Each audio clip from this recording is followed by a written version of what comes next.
எப்பொழுது பார்த்தாலும் ஒன்ன சொல்லுவார், எடப்பாடி பழனிசாமி பிஜேபிக்கு அடிமை. எத்தனை முறைதான் சொல்றது?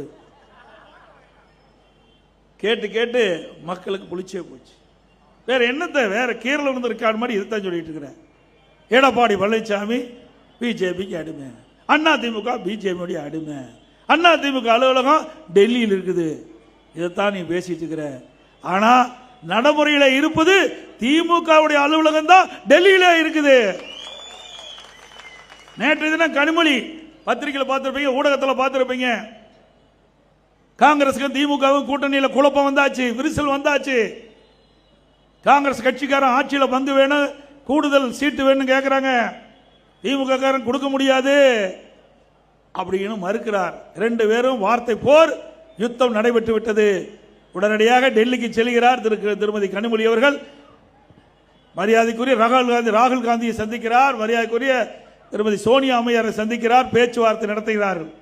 ஆக எங்கே அலுவலகம் இருக்குது திமுகவுக்கு? டெல்லியில இருக்குது. அண்ணா திமுக அப்படி அல்ல.